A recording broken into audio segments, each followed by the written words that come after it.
Weddings are wonderful. They really are. It's one of the really great times when old friends are just forced to come together whether they like it or not. The other time is funerals, and this is, of course, the more joyous of those occasions. And hello to one very special old friend that goes back a long ways. It's been a long time. A long time. Good to see. Good to see you. Well, I said, are you making a mistake? Well, we'll have to talk that over. I think Brenda's very happy that I did. Thanks for the plug, by the way, today on the book. I appreciate that. Did you show it to him? Yeah. All right. Allie's got one here. I'll show you what it looks like. Here it is, Law and Covenant. And this is the hardbound version. It's also available in paperback. 241 pages, all written with my fingers. So now that you know I can type.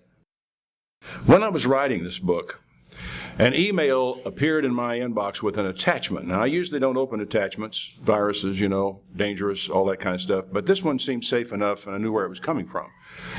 It was a long discussion of godly government that had been produced by the Doctrinal Committee of the United Church of God. We know those folks. They're nice people. We're friends of theirs. They were attempting to develop a biblically based explanation of how they as a church were governed. And that in our tradition has long been a thorn of contention is church government, just what's it like? And I remember facing it in 1958 when I was coming as a member of the church and when I was baptized in that year. Anyway, they were trying to get it all together. And as I read along, I came across a paragraph that brought several of the questions I've been wrestling with into sharp relief. Here's what the paper said about government in marriage. When God created Eve, a new level of government came into existence.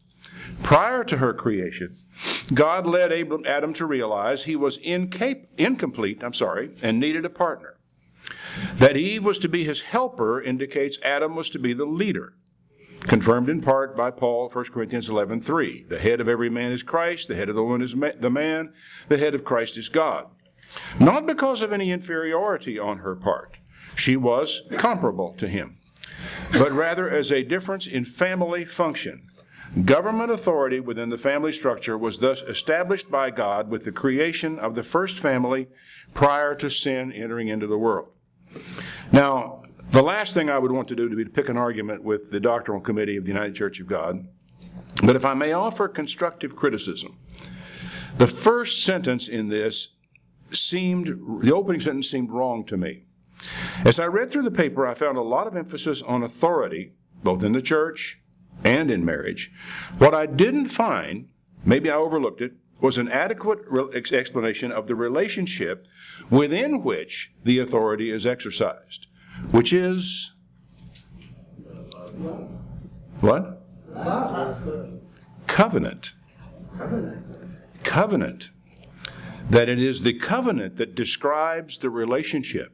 Now, everybody and his dog knows that marriage in the Bible is a covenant. There's nothing new about that. But the fact of the matter is, authority is exercised in marriage within the terms of the marriage covenant. Now, there is leadership in marriage, to be sure, but that leadership is defined by the covenant. It seemed obvious to me that what came into existence with Eve was not a new level of authority, but a new covenant. And there's that magic phrase, new covenant. Actually, it's pretty old. It seemed obvious to me, but looking back, it's clear enough that marriage is the oldest covenant known to man. But never mind, it was new on that day. And if that's true, then I think it's worth our time to think a while about this relationship and what it was like from the start. The story began with a statement from God. I love it. It is not good for a man to be alone. And I thought long and hard about that, and I considered, man is made in the image of God. If it's not good for man to be alone, then perhaps God felt it was not good for him to be alone either. And so consequently, man, if he's going to be like God, could not be left alone. With that prologue, God decided to make Adam a help that was comparable to him. He then anesthetized Adam, took a rib from him, and used it to make a woman, and he brought her to Adam. Adam said, "This is now bone of my bones and flesh of my flesh. She shall be called woman because she was taken out of man. Therefore shall a man leave his father and his mother, and shall cleave to his wife, and they shall be one flesh. And they were both naked, the man and his wife, and they were not ashamed." Now, the doctrinal question in paper argued that since Eve was made a helper to Adam, the man was supposed to be the leader.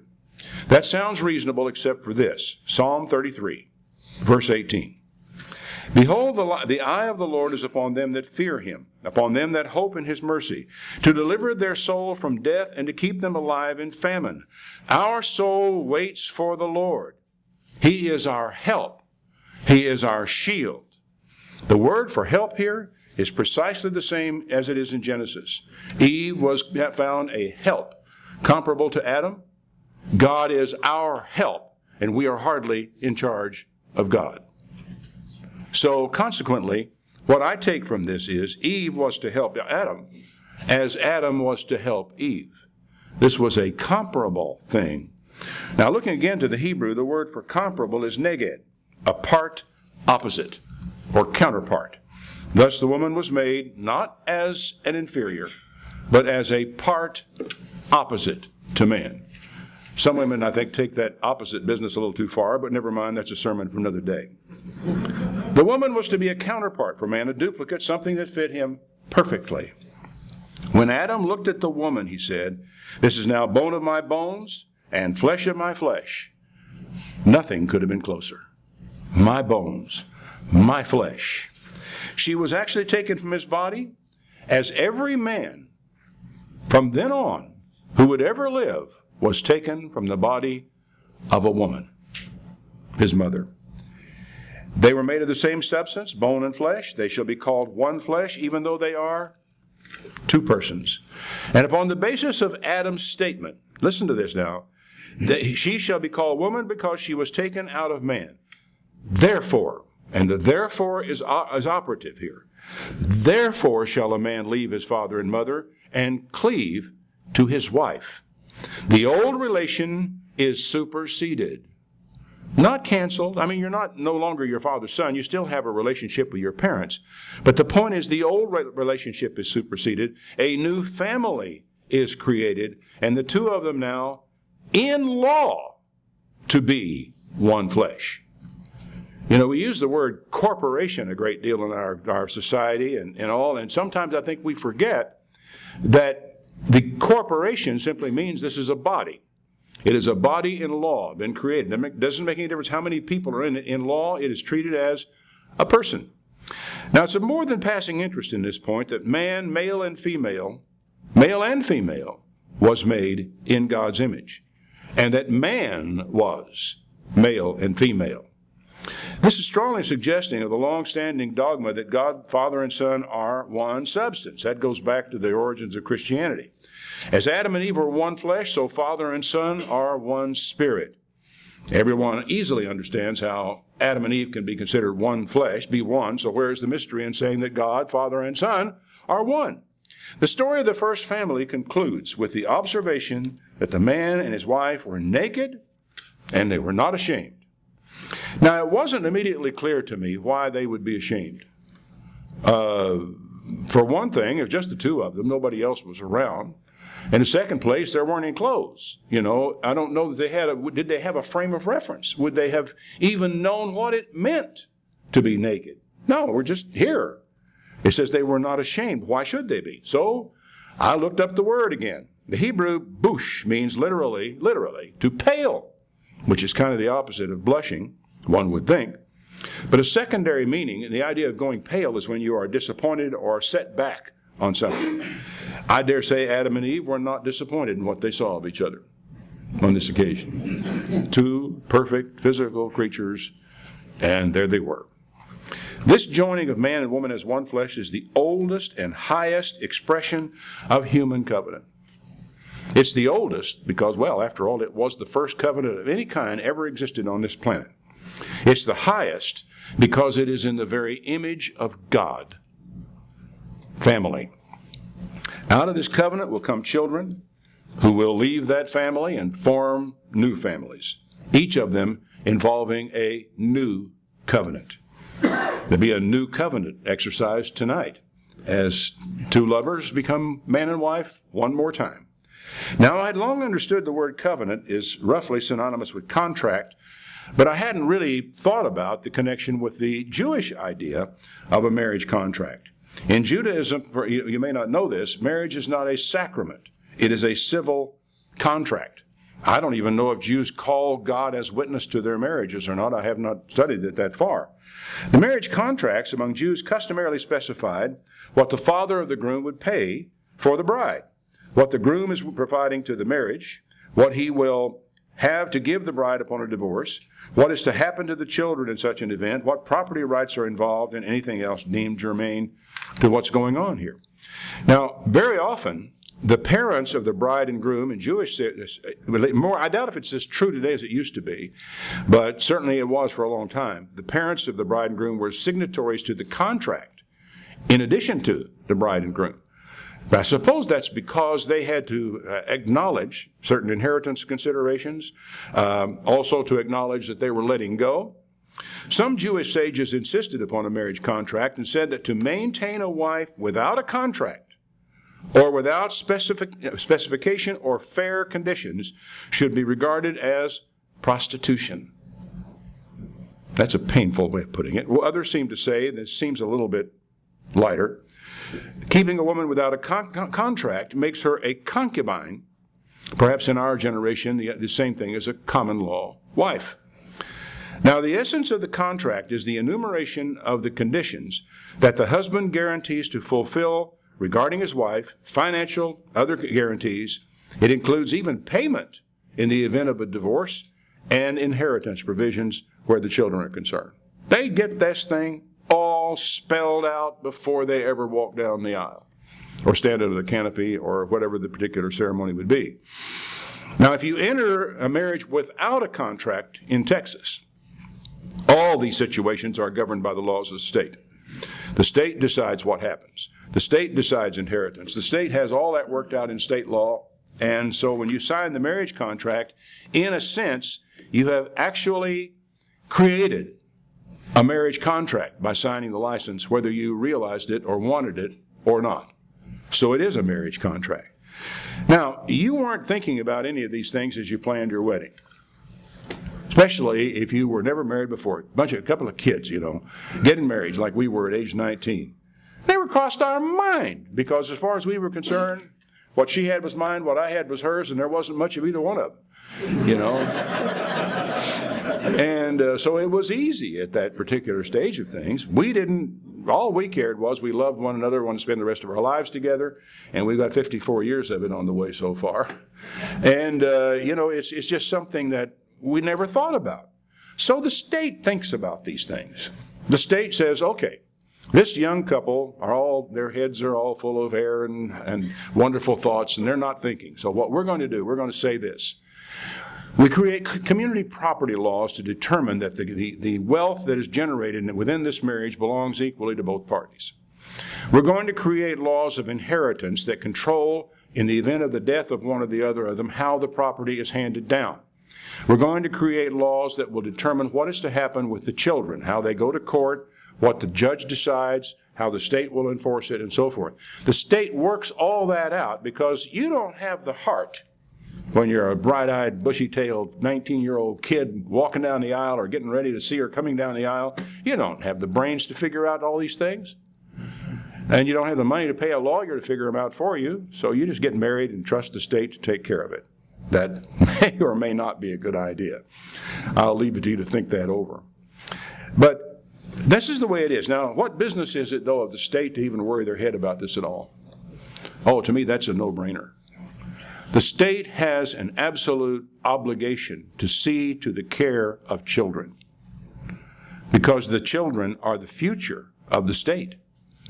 You can't afford to let children be abused. You can't afford to let them be neglected. You can't afford to have them thrown out on the street or tossed in a dumpster. And so the state has every reason to vigorously look after the rights of children, to protect them from harm, and to see to it, in the case their parents lose their minds and decide to break up after, 10 years of marriage or whatever it is, throwing things at each other, that the kids will be taken care of. That somebody with 3 brain cells lined up can make a decision what's going to happen with these children. So signing your marriage contract and ratifying it in the presence of witnesses, you actually enter a contract with provisions described by state law that affect inheritance, divorce, and many other considerations. Now, I presume getting married in Texas, you're subject to Texas law on this, but our couple tonight will be moving off to Connecticut, and I have a feeling that Connecticut will have laws that once they've established residence up there as a married couple, Connecticut law will control. But in any case, the law does control. Much of state law covers the same stuff that's found in many Jewish marriage contracts. The latter were being formed long before there was a civil society. But man, over the generations, has learned there are some things you got to do, some things that have to be taken care of, and you can't plan on young people getting married in the first flush of love to think about this. Now, I've often thought that it is a shame that so much of the marriage contract for most of us is strictly oral. We say it in front of witnesses. But frankly, I don't think very many married couples will really remember what they said, except I do or I will. They're thinking about one another. He's thinking about dropping a ring on the floor.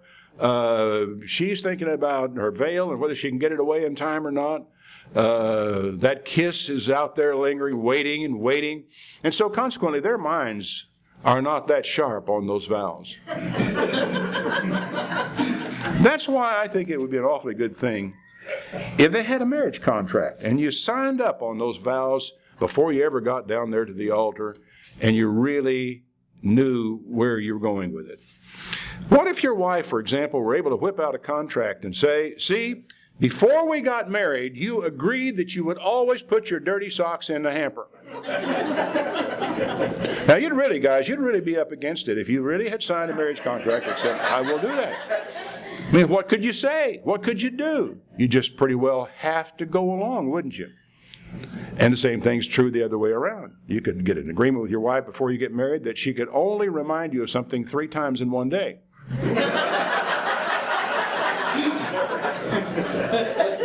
But you got to get that before marriage. You wait till after marriage, you'll never get it. Now, to those who are living together without a signed marriage contract, I don't know if anybody here falls in that category or not, so I'm not picking on you. If you're living together without a signed marriage contract prepared either by the lawyer or by the state, there are a few things we can say. From a biblical point of view, ladies, you are at best a concubine, at worst a prostitute. Really. And the problem with this, unless your state law makes you a common law wife, in other words, a concubine, and thus grants you certain rights, you have none. And you have little or no protection under the law, neither would any children, intentional or otherwise. And I see young couples making this mistake all the time. And they don't consider what they are doing and the implications of what they're doing. And how many young women nowadays are willing, foolishly, and I'm sorry, that's the way it is, to enter what amounts to concubinage with a man who, just because he's not willing to marry her yet, says he will someday. Maybe someday we will, but I just want to be sure we're going to be able to get along after we get married. There is no guarantee you're going to get along after you're married. In fact, you are not going to get along after you're married. It's in the overcoming of the not getting along that love grows, that character grows, that families become stronger. I mean, if you think you're not going to have your problems after you get married, you really probably should wait a while. Our 2 tonight are already old enough to know better, so we're going to give them... We'll give them some slack on this particular occasion. Marriage is a contractual arrangement. There's a government within the relationship, but the relationship comes first. And then that determines how the authority is developed. I'm not going to go there today, but there's a really fine developed theme in Ephesians chapter 5 by the Apostle Paul. I think I have it somewhere in the book, where he opens up this question where he says, wives, submit yourselves to your husbands as is fit in the Lord. Now, I don't know how many sermons I've heard in my life. I have heard at least as many that went that far and then closed the Bible and took off. At least that as many that did that as went on through the remainder of it. Because what you have in 1 Corinthians 5, wives, submit yourselves to your husbands in the Lord, is followed by the statement to the men, husbands, love your wives as Christ loved the church. Are you that big, guys? Are you big enough for that? Are you ready to step up to that requirement? Because you see, when Paul talks about it, let's submit ourselves to one another, as he says in one place. This is mutual submission. He's talking about the church at the time. But he says, submit yourselves to one another. How do you do that? Don't you have to, isn't submission a one-way street? You got the higher up here and the lower submits to the higher? The only way you can have mutual submission is by covenant. And in covenant, you submit, both of you, to the covenant. And thereby, you can have mutual submission. And that's what Paul's talking about in Ephesians, the 5th chapter. It's mutual submission of a husband and wife because both of them submit to the covenant, the marriage covenant, and the two separate, strong responsibilities. And I think I would lay the heavier responsibility in that on the husband in Ephesians 5. It seems to me to be far more demanding of him than it is of her. Because he has to go, a long way down the road to love his wife like Christ loved the church, which as far as I can see means he lays his life on the line for her at whatever danger may be coming along the road. Well, falling in love is wonderful. It's essential in marriage, but it doesn't make a marriage without a covenant. It's been argued in some quarters that the Bible doesn't specify any marriage ceremony, so marriage ceremony isn't important. Have you ever heard that argument? Some girls have heard it from some guys. It's true that there is no marriage ceremony in the Bible, but it's entirely irrelevant. There is marriage covenant in the Bible, and you can't escape that by any clever manipulation of words and scriptures. Marriage covenant is in the Bible, and a woman should never, ever, ever allow a man into her bed without a covenant. She's risking her children, she's risking herself, she's risking her emotional well-being, and whoever knows what else may come. The wedding ceremony is just part of the covenant.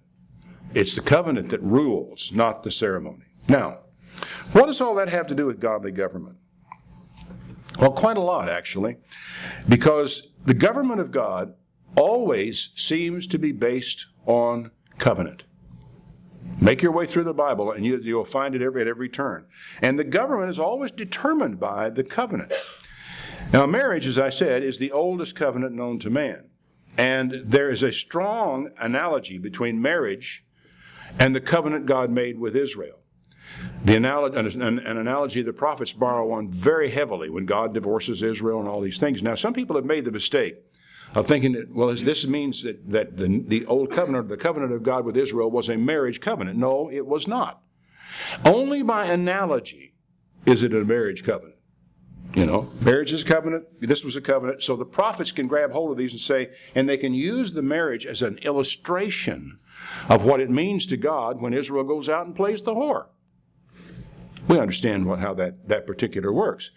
Now, but remember when you read the prophets, it is always and it is only an analogy. It's really with God as a covenant. Now, Malachi developed this theme in his rebuke to the priests. And I'm almost hesitant to bring it up today in the sermon, but I think I probably should do it anyway because it's God's word that's relevant. And the rebuke that he's laying on here is a rebuke to the priests in particular. But it's one I think all of us should probably, and would do well to take heed of. The reason I'm a little hesitant is because I know how many of our people have come from the world. They've had sometimes more than one marriage. They've had more than one failed marriage. They've struggled through life, and life is hard. Life is just hard. And consequently, they have gone through this experience, come out the other side of it, and have struggled from there on in with how their life is going to be from here on out. Now, I've addressed this in this book again, in a chapter on the marriage covenant and on divorce law. So I won't go into this at all here, except to say that the Bible holds out a great deal of hope and promise through God's grace for people who have been divorced and subsequently remarried. And some ideas that people have had in the past that you got to break up existing marriages to right some old wrong, all that does is add one more wrong in it. And two negatives don't add up to a positive by anybody's math. Well, Malachi says, and this is chapter 2, verse 10, talking to the priests, mind you, have we not all one Father? Did not one God create us? Why do we profane the covenant of our fathers by breaking faith with one another? To break faith with one another is to breach a covenant. And to God, covenants are sacred. Covenants made between a man and his wife, covenants made between two men, covenants made between God and man. God holds covenants as the gold standard. And so consequently, he says, why in the world do you profane the covenant of your fathers, breaking faith with one another? Judah has broken faith. A detestable thing is committed in Israel and Jerusalem. Judah has desecrated the sanctuary the Lord loves by marrying the daughter of a strange god. You know what he's talking about? He's talking about Israel entering into new relationships with other gods. I mean, there were gods all over the place in that world at that time. You had Baal in some of the areas, Moloch in other areas, Chemosh down in Moab, I believe. Ashtoreth was everywhere. I don't know how she managed that, but she did. And all these gods were scattered all over the Middle East. And so Solomon married his wives, and to keep his wives happy, he built temples for their gods.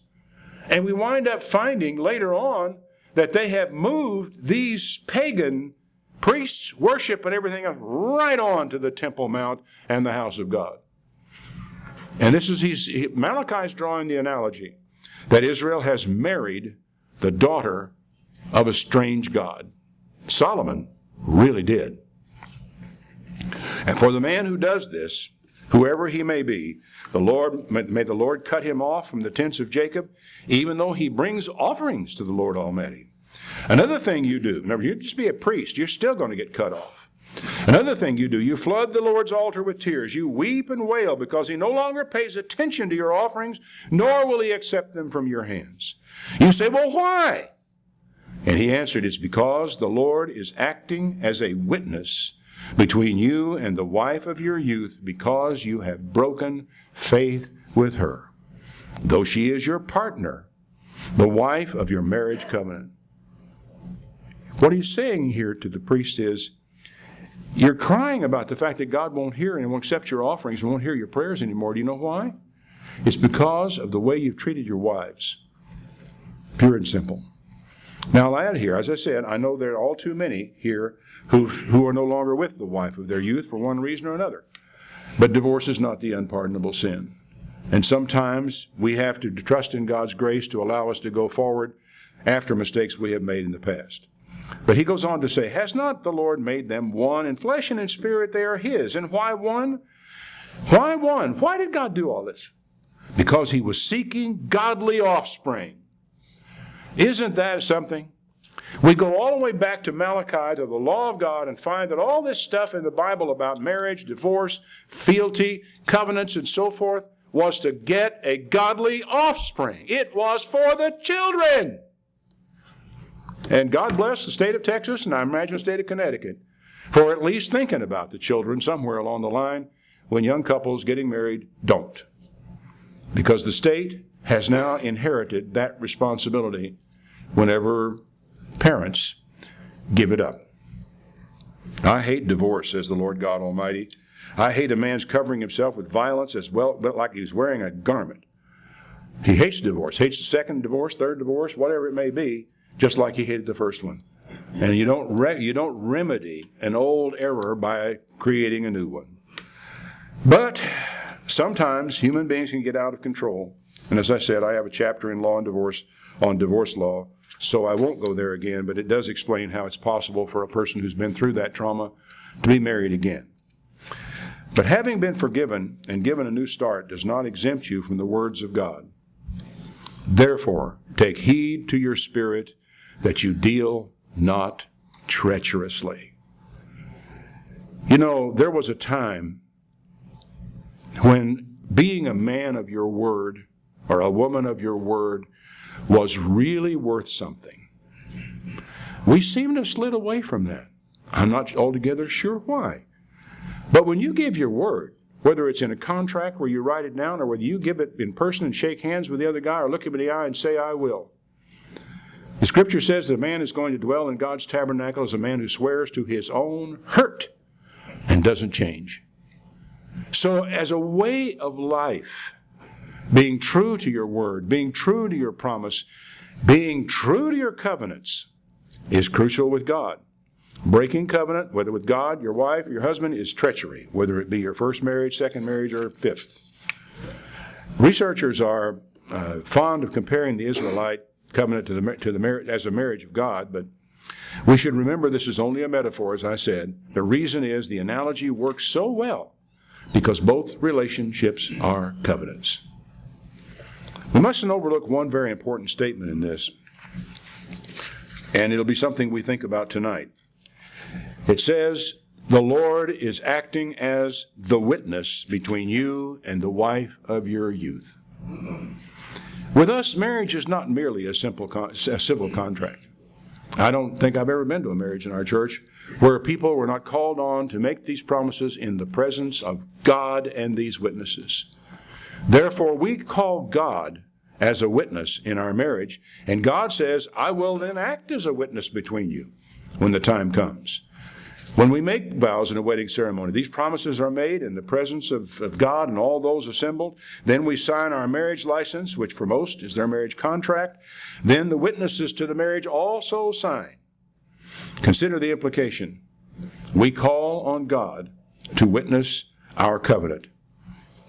Are we then going to betray our mate and violate that covenant witnessed by God, who stood looking over your shoulder in the ceremony, and who watched as you signed your names, and in effect, signed his own?